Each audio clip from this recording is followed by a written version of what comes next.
With Donald's lead over Cruz, 84 delegates, will the race for the nomination tighten even further? Or is Trump Towers crumbling, or is it building? Joining me now from Johns Creek, Georgia, political consultant with the Weathers Corp, Seth Weathers. Seth, given what we've seen in the past few days, following the debates and following the results over the weekend, I think you have to say the momentum is on Ted Cruz's side. But if Donald Trump pulls off a victory in Michigan, I think it swings back to him. Hey, Graham, how you doing today? Yeah, I think you're right, and I feel like Michigan's still going to go for Trump, and I think that you're right about where it's going to swing after that. The momentum will pick back up with Trump.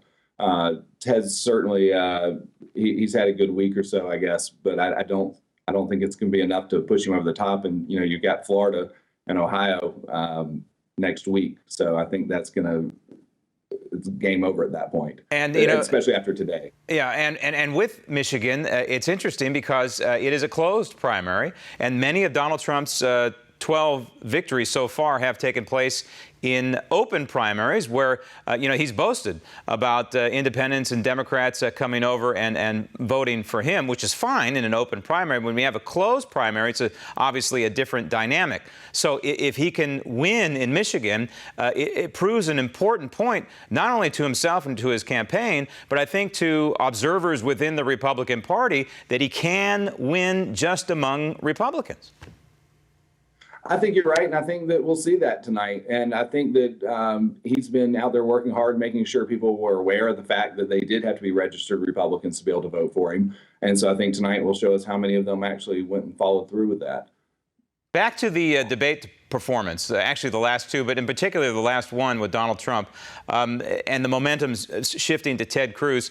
In my opinion, I think it was because of a poor debate performance from Donald Trump, and a confusing one, quite frankly, watching at home, especially when he was talking about the issue of immigration and H-1B visas and softening his stance, as he called it, softening his stance toward allowing foreign workers, in particular foreign STEM workers, into the country. How much do you think that confuses and hurts Donald Trump?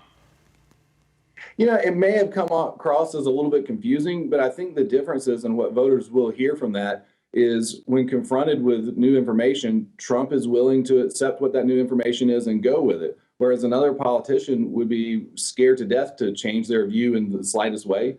And I think Trump's saying, like, hey, if you give me new information, I'm not a politician. I'm not going to just continue to give you the same lines over and over. And if it makes sense, then we'll go a new direction. And I think that's what he did the other night. We should point out, yeah, for right or for wrong, because we should point out that up to 1/3, possibly 1/2 of STEM graduates, American kids in this country, are not finding jobs. So this is one that, in my opinion, he may want to reconsider. We'll see. But let's move on to the conservative base of the Republican Party. Of course, Donald Trump did not go to CPAC. A lot of conservatives were disappointed with that. Do you think that he thinks that he can win the nomination without winning the conservative base? Trump's crushing it with the conservative base. So I don't think that's a decision he'll have to come to. He's already winning the conservative base. He's winning evangelicals. He's winning across the board. Now, there's certain, what you maybe I refer to as the conservative establishment, and a lot of that is CPAC. And, if you're not in the club, they're not going to welcome you in with open arms unless you do and say everything exactly as they expect you to. Donald Trump's not going to do that and never has. And I think that maybe within those circles, he may have a minor issue, but he's already winning conservatives. Now, you mentioned Florida and Ohio. Of course, those are on the horizon after Michigan, 59 delegates, as I mentioned. When you look at the big picture and you're running for president, we know that Ted Cruz took Texas. You can't win the presidency without essentially taking Texas, Ohio, and Florida. If Kasich takes Ohio and somehow Rubio squeezes in there into Florida, although Donald Trump is leading, we know that in the polls, from most polling, he is leading there, that's problematic for Donald Trump. So in other words, Trump has got to make a showing next week in Ohio and possibly Florida, don't you think?